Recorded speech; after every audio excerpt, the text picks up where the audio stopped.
Plan ہے، اس لیے پہنچنا ضروری ہے۔ ایس پی کامران مہدی قبرستان کے باہر اپنی گاڑی کے قریب کھڑا انتظار کر رہا تھا اور دلاور کو عبداللہ کے ساتھ قبرستان سے باہر نکلتے دیکھ کر فوراً اس کے قریب آیا۔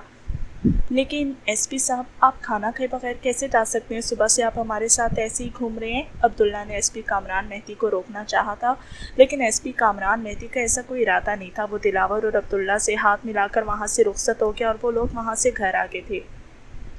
گھر میں اور بھی بہت سے مہمان تھے۔ عبداللہ اور نبیل کے ساتھ ساتھ عدیل اور شہریار بھی مہمانوں کی خاطر تواضع میں لگ گئے اور دلاور بس سب کو چپ چاپ دیکھ رہا تھا۔ بھائی، مدیحہ دلاور کو یوں چپ اور نڈھال سے انداز میں بیٹھے دیکھ کر اس کے قریب آ گئی تھی اور دلاور نے محض اسے سر اٹھا کر دیکھا اور پھر دوبارہ سر جھکا کر بیٹھ گیا، جس پہ مدیحہ کے دل میں عجیب سا ابال اٹھا تھا اور وہ بے ساختہ صوفے پہ اس کے برابر بیٹھ گئی۔ آپ کچھ بول کیوں نہیں رہے؟ آپ کیوں اتنے چپ ہو گئے ہیں؟ کیا صرف آپ کو ماما کا غم ہے؟ کیا ہمیں ان کا کوئی غم نہیں ہے؟ کیا وہ میری ماما نہیں ہے؟ آپ تو ان کے آخری وقت میں بھی ان کے ساتھ تھے، ان کے پاس تھے، لیکن مجھے تو ان سے بات کرنا بھی نصیب نہیں ہوا۔ آپ سے زیادہ دکھ تو مجھے ہو رہا ہے، میں کیا کروں؟ آخر آپ کی طرح چپ اوڑھ کے بیٹھ جاؤں، نہ بولوں، نہ رو، نہ دیکھوں، نہ سنوں، کیا کروں آخر؟ آپ بتائیے کیا کرنا چاہیے مجھے؟ مدیحہ نے روحان سے لہجے میں کہتے ہوئے دلاور کا کندھا ہلایا تھا اور دلاور نے آہستگی سے اس کا ہاتھ اپنے ہاتھ میں تھام لیا اور یوں ہی سر جھکائے بیٹھا۔ آہستہ آہستہ اس کا ہاتھ تھپکنے لگا، جیسے اسے تسلی دے رہا ہو، لیکن زبان سے پھر بھی کچھ نہیں کہا تھا، کیونکہ وہ جانتا تھا کہ وہ بھی کچھ کہنے کے لیے اب لب کھولے گا تو اس کے سارے ضد ٹوٹ جائیں گے اور سارے حوصلے بکھر جائیں گے اور پھر وہ سب کی لاکھ کوششوں سے بھی سمٹ نہیں سکے گا۔ اس لیے بہتری اسی میں تھی کہ وہ اپنے صبر و ضبط پہ قائم رہتا اور اپنے حوصلے بکھرنے نہ دیتا، اور سب اس سوچ پہ دنگ تھے کہ وہ بکھرا کیوں نہیں اور وہ ٹوٹا کیوں نہیں۔ آخر یہ غم کی انتہا تھی یا پھر غم کے بعد صبر کی انتہا تھی کہ اس نے اپنی زبان کے لفظ اور آنکھوں کے آنسو پتھر کر دیے تھے؟ اس کی زبان سے نہ لفظ نکلے اور نہ آنکھ سے آنسو، بس سب کچھ بے حس اور جامد ہو چکا تھا۔ سب کی کوشش تھی کہ اس کی چپ کو توڑا جائے۔ بھائی، کیا آپ نے اب بھی نہیں بولنا؟ کیا اب بھی کچھ نہیں کہنا؟ کیا میری خاطر بھی نہیں؟ مدیحہ کے کہتے کہتے آنسو بہہ نکلے تھے اور دلاور نے گردن موڑ کر ایک بار پھر اپنے بائیں پہلو میں بیٹھی سسکیوں سے روتی مدیحہ کی طرف دیکھا تھا۔ وہ صبح سے مسلسل رو کر نڈھال ہو چکی تھی اور چہرہ بھی کافی مرجھایا ہوا سا لگ رہا تھا، جسے دیکھ کر دلاور کا دل بھی پگھل گیا۔ وہ واقعی اس وقت اس کے دکھ میں برابر کی شریک لگ رہی تھی، اسی لیے دلاور نے اس کے کندھوں کے گرد اپنا بازو پھیلاتے ہوئے اسے اپنے کندھوں سے لگا لیا اور مدیحہ ہچکیوں سے رو پڑی۔ بس کرو مدو، چپ ہو جاؤ، اور کتنا روگی؟ پلیز مجھے تکلیف مت دو، میں سہنے کی پوزیشن میں نہیں ہوں۔ دلاور نے مدیحہ کا کندھا سہلاتے ہوئے اسے چپ کروانے کی کوشش کی اور لاؤن سے نکل کر ڈرائنگ روم میں داخل ہوتی زری کے قدم ٹھٹک کر رکی۔ اس نے صبح سے لے کر اب تک دلاور کو کچھ بولتے یا کچھ کہتے نہیں دیکھا تھا، لیکن اب وہ کچھ کہہ رہا تھا تو صرف مدیحہ سے، اور مدیحہ مسلسل روئے جا رہی تھی۔ مدو پلیز چپ ہو جاؤ، ورنہ میں ایسا بکھر جاؤں گا کہ کوئی سمیٹ بھی نہیں سکے گا، پلیز مجھے میرے اختیار میں رہنے دو۔ دلاور کا لہجہ بہت کمزور ہو رہا تھا اور زری اس کے کمزور لہجے پہ خود بکھرنے لگی تھی۔ اس کی آنکھیں پانیوں سے لبریز ہو گئی تھی۔ شاید یہ حقیقت تھی یا فسانہ تھا، لیکن جو بھی تھا آج واقعی دلاور شاہ کے دکھ پر ہر آنکھ پرنم تھی، ہر آنکھ میں آنسو تھے، ہر دل میں دکھ تھا، کیونکہ اس کا درد سب نے گہرائی میں جا کر محسوس کیا۔ سر، ہمیں بھی اب اجازت؟ عدیل اور شہریار اچانک ہی زلفی کے ساتھ اندر آ گئے تھے، لیکن اندر کا روتا بلکتا منظر دیکھ کر قدم وہیں کے وہیں رک گئے اور انہیں شرمندگی ہوئی تھی کہ وہ غلط وقت پہ آ گئے۔ اندر آ جاؤ عدیل، باہر کیوں رک گئے ہو؟ دلاور نے ان کی طرف متوجہ ہو چکا تھا، اسی لیے انہیں اندر آنے کا کہا اور مجبوراً عدیل اور شہریار کو اندر آنا ہی پڑا۔ سر، کافی ٹائم ہو چکا ہے، ہمیں اب اجازت دیں، آپ سے انشاءاللہ صبح ملاقات ہوگی۔ عدیل نے دلاور کے کندھے سے لگ کے روتی ہوئی مدیحہ کو چڑھتی ہوئی نظروں سے دیکھا تھا اور پھر نظریں جھکا لی تھیں۔ دلاور شاہ کے سامنے اس کو نظر بھر کے دیکھنے کی جرأت کیسے کر سکتا تھا؟ کھانا وغیرہ کھایا؟ دلاور نے مختصر سے انداز میں پوچھا تھا۔ نہیں سر، نبیل صاحب اور عبداللہ صاحب نے بہت اصرار کیا ہے، مگر ہمیں فی الحال بھوک نہیں ہے، اس لیے کچھ بھی کھانے کو دل نہیں چاہ رہا۔ عدیل نے نفی میں سر ہلایا تھا اور خود دلاور بھی اس حالت میں نہیں تھا کہ وہ مزید اصرار کرتا اور کھانا کھانے کے لیے روک لیتا، اس لیے اس کی حالت کے پیش نظر ہی عدیل وغیرہ نے اس سے جلدی اجازت چاہی تھی اور وہاں سے رخصت ہو گئے۔ اسی طرح رفتہ رفتہ سبھی مہمان باری باری رخصت ہوتے گئے۔ البتہ نبیل اور عبداللہ نے آج رات اس کے پاس ہی ٹہرنے کی کوشش کی، لیکن دلاور نے انہیں منع کر دیا تھا۔ کیونکہ وہ دونوں بے حد تھکے ہوئے تھے۔ پہلے نبیل کے گھر دعوت، پھر صبح اٹھ کر کراچی جانا، پھر پورے دن کی بھاگ دوڑ، پھر ہوٹل میں رات گزارنے کے بعد افراتفری میں دوبارہ لاہور واپسی، اور پھر یہاں آ کر بھی ان دونوں نے ہی سب کچھ سنبھالا تھا۔ اس لیے اب ضروری تھا کہ وہ دونوں اپنے گھر جاتے اور سکون سے آرام کرتے، کیونکہ بے سکونی اور نیند پوری نہ ہونے کی وجہ سے کسی کی بھی طبیعت خراب ہو سکتی تھی۔ اسی لیے دلاور نے انہیں یہاں رکنے سے منع کر دیا تھا، کیونکہ یہاں رہ کر بھی اس کی وجہ سے سکون کی نیند نہیں سو سکتے، لہٰذا یہی بہتر تھا کہ وہ گھر چلے جاتے۔ عبداللہ چلا جاتا ہے لیکن میں رک جاتا ہوں، ڈونٹ وری۔ موم اور مدی آسانی سے رہ لیں گی، اور ویسے بھی اب تو مومنہ بھی ہے ان کے پاس۔ نبیل اسے تنہا چھوڑ کر جانے کے لیے تیار نہیں تھا۔ عبداللہ پلیز یار سمجھاؤ اسے، کتنی دیر اور کتنے دن رکو گے میرے ساتھ؟ آج کل پرسوں، ہفتہ، 2 ہفتے، مہینہ، 2 مہینے، سال، 2 سال، آخر کب تک رکو گے؟ یہ میرا گھر ہے اور یہاں میں نے تنہا ہی رہنا ہے، کوئی بھلا کب تک ساتھ دے سکتا ہے؟ اور جب کوئی ہمیشہ ہمیشہ کے لیے ساتھ نہیں دے سکتا تو پھر صرف ایک دن کے لیے یا پھر ایک رات کے لیے بھی کیوں؟ یہ رات بھی بس چند گھنٹوں کی رہ گئی ہے، ابھی تھوڑی دیر میں ختم ہو جائے گی اور بس۔ دلاور نبیل کی ضد پہ نہ جانے کیوں اتنا تلخ ہو گیا تھا کہ نبیل نے دوبارہ کچھ بھی نہیں کہا تھا اور اس سے ہاتھ ملا کر عبداللہ وغیرہ کے ساتھ ہی وہاں سے چلا گیا۔ لیکن نبیل کا اس طرح جانا بھی دلاور کے دل پہ بوجھ چھوڑ گیا تھا، اور اس کا ذہن اور زیادہ اپسیٹ ہو گیا تھا، اور وہ وہیں کا وہیں گیٹ کے پاس ہی کھڑا رہ گیا، جسے کافی دیر بعد گلاب خان نے آ کر متوجہ کیا۔ صاحب، باہر کافی ٹھنڈ ہو رہی ہے، آپ یہ چادر اوڑھ لیں، موسم اچھا نہیں ہے، آپ بیمار پڑ جائیں گے۔ گلاب خان اس کی کالے رنگ کی گرم چادر لے کر اس کے قریب آ گیا تھا اور چادر کی تہہ کھول کر اس کے کندھوں کے گرد پھیلا دی، اور دلاور نے گہری سانس کھینچتے ہوئے قدم اندر کی سمت موڑ لیے تھے اور گلاب خان نے گیٹ بند کر دیا۔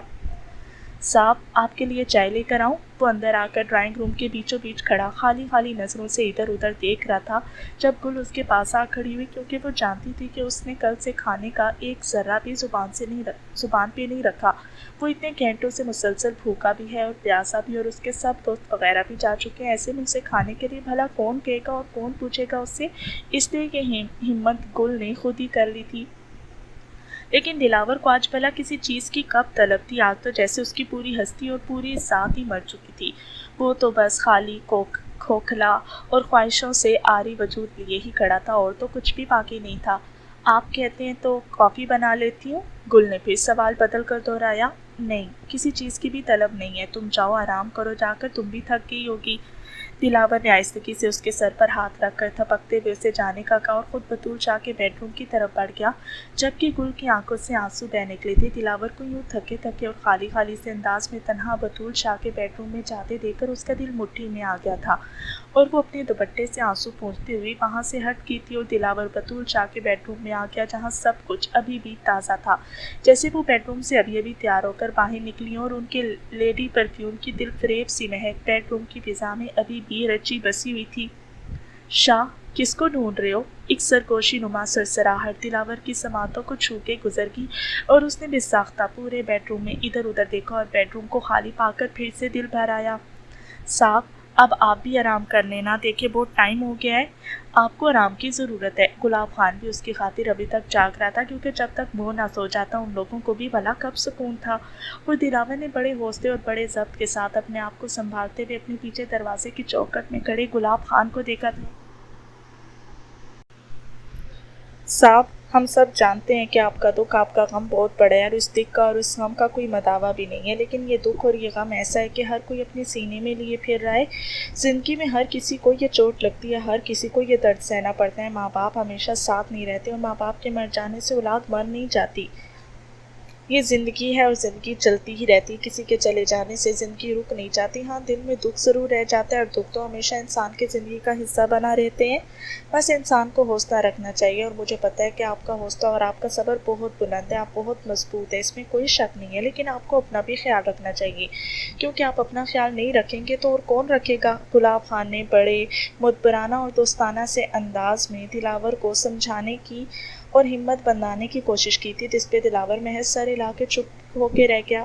صاحب، آپ اس وقت اپنے کمرے میں جائیے، آرام کیجیے، یہ دکھ تو اب ہمیشہ ساتھ ہی رہے گا۔ گلاب خان آگے بڑھ کے اسے کندھے سے تھام کر باہر لے آیا تھا اور بطول شاہ کے بیڈ روم کا دروازہ بند کر دیا۔ رہنے دو گلاب خان، میں خود چلا جاؤں گا۔ اس نے سیڑھیوں کے قریب آ کر گلاب خان کے سہارے کے بجائے سیڑھیوں کی ریلنگ تھام لی۔ ٹھیک ہے، آپ جائیں، آرام کریں۔ گلاب خان آہستگی سے پیچھے ہٹ گیا اور دلاور بمشکل قدم اٹھاتا ہوا سیڑھیاں چڑھنے لگا۔ صاحب،